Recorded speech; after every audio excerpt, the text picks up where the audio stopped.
At this point, we're pretty sure that literally everyone watches Game of Thrones, celebrities included. Welcome to Watch Mojo, and today, we're counting down our picks for the top 10 biggest celebrity Game of Thrones fans.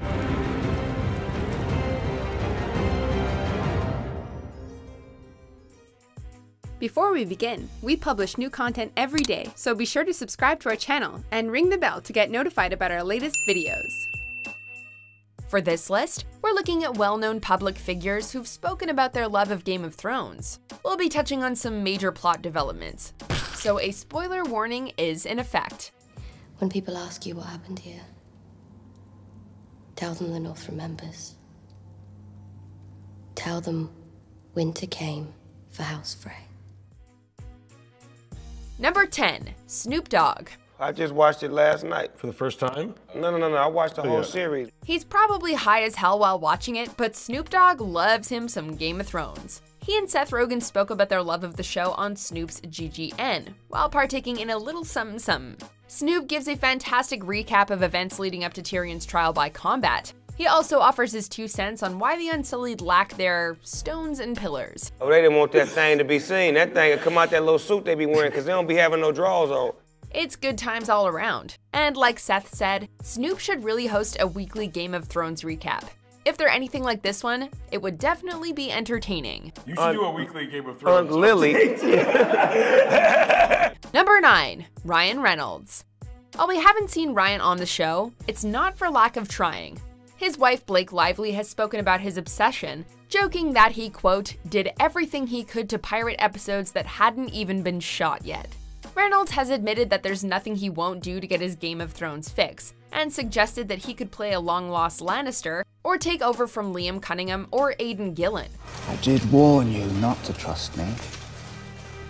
Picture that. During the Battle of Winterfell, a lost Lannister brother shows up and it's Ryan Reynolds. Actually, we're not sure how well that would go over. The Ed Sheeran cameo was quite the debacle. Do you know about the big scene coming up, the big fight scene? I do not, and I don't want to know until it is injected directly into my eyeballs via my television screen. Number 8. Ed Sheeran. When I first got the scene and I saw I was a Lannister soldier and it was amazing, I just assumed we'd all get killed at the end. While we're at it, let's address the elephant in the room. No, Ed Sheeran's cameo didn't work for a lot of fans, who simply found it distracting. Other viewers felt it was fine, however, as his character didn't really do anything substantial. For hands of gold are always cold, but a woman's hands are warm. For hands of gold are always cold, but a woman's hands are warm. It's a pretty song. Showrunner David Benioff said that Ed made it onto the show because they knew he was a big fan, and that Maisie Williams was a fan of the singer. So it sounds like it was a dream come true for everyone, except maybe miffed Game of Thrones fans. We knew he was a fan of the show, and we knew that Maisie was obsessed with him. So we always thought it would be fun to try to get him into a Maisie scene at some point. Number 7. John Legend. She ended up picking the lock and busted through like the Night King to a chorus of boos from John and his friends. She's hysterical. A lot of people take Game of Thrones very seriously, and have a strict no talking rule during the episode. Such is the case with John Legend and Chrissy Teigen. For the Season 8 premiere, John literally locked Chrissy out of the room while he and friend Mike Rosenthal watched the episode. Mike's wife, Jen Atkin, was also excluded, as both apparently talk too much. Mike even told Jen that he's been waiting for 2 years for the episode and that she would ruin it for him. However, that didn't stop the ladies from breaking in and interrupting the show. Number 6. Leslie Jones. I can't be intimidated by somebody in a house coat. Who you threatening? Leslie Jones is always on, even when she's watching a show as dark and dramatic as Game of Thrones. She loves to live tweet during new episodes, and most of the tweets are jokes centered around characters, quotes, and Cersei's questionable fashion choices. Her fandom is also on full display during Seth Meyers' Game of Jones segment, in which he and Jones watch new episodes of the show. That's what you would say. For the Season 8 premiere, Jones reacts to the new opening credits, explains how Jon and Daenerys are related, sort of, and does a pretty convincing impression of a dragon. She's probably never getting invited to John Legend's house to watch, though. Number 5. Elizabeth Banks. Elizabeth Banks is also a persistent Game of Thrones tweeter. She's been a fan of the show since at least season 2, as she wrote on her blog that she was making her way through the DVD special features and that she was excited for season 3. And while she doesn't live tweet like Leslie Jones, she does share her thoughts and opinions on all the latest episodes. For example, in the final season, she tweeted, "That kid on the wall though," referring to Ned Umber, and that newly knighted Brienne is a dead woman. She's been keeping up with the show for years, and for that, we have to give her major props. Number 4, Anna Kendrick. Just like everyone else, Anna Kendrick has some theories as to where season 8 is heading. I'm sorry, do you just have Game of Thrones on cue ready to go? Pretty much, yeah. Can I live here?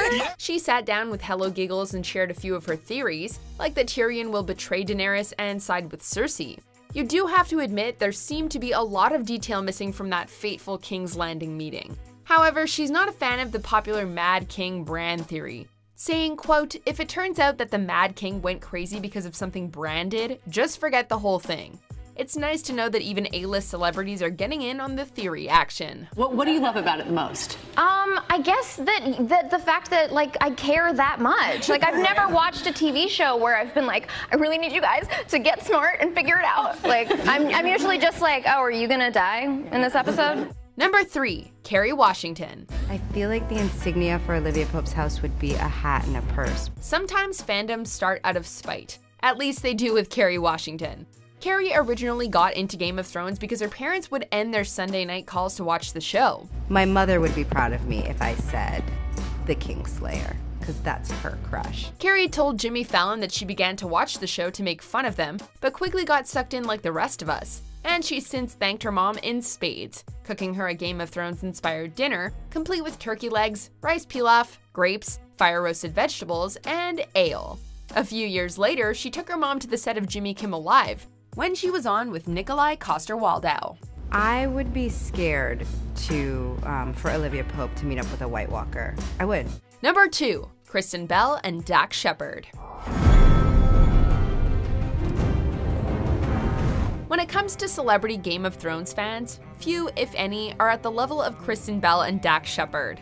They've gone all out on numerous occasions, and attending the season 6 premiere in matching shirts is just the start. In July 2017, they created an elaborate music video for the season 7 premiere, where they can be seen playing the theme song in various Game of Thrones costumes. For the season 8 premiere, they attended a party with Kristen dressed as a dragon and Dax as Bran. Then there was Kristen's reaction to the Red Wedding. Honey, what happened? What happened? I don't like this show anymore. Why not? Because they went too far. Hey, we were all there with you, Kristen. Before we unveil our top pick, here are a few honorable mentions.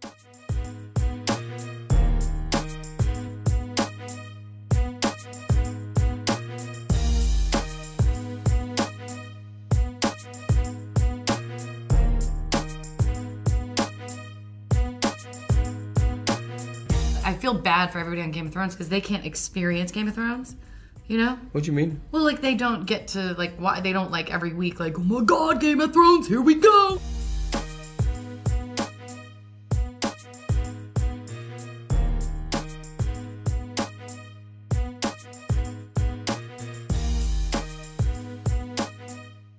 Number 1, Barack Obama. All right, you got Ned, Rob, Khal Drogo. Now just picture this. The President of the United States sitting in the White House watching Game of Thrones, before everyone else. That's exactly what happened when Obama was president, as he actually ordered advanced screenings of the show. The producers relented because, as showrunner David Benioff said, when the Commander-in-Chief says, "I want to see advanced episodes," what are you gonna do? Renly, Summer, Shaggy Dog, and then Hodor. That was sad. Obama told GQ that Tyrion is his favorite character, and even asked the CEO of HBO if Jon Snow was really dead at a state dinner. Now that's a dedicated fan. And he came up to me and shook my hand, looked at me and put his hand here on my shoulder, and said, "You didn't kill Jon Snow, did you?" Do you agree with our picks? Check out these other great clips from WatchMojo, and be sure to subscribe and ring the bell to be notified about our latest videos.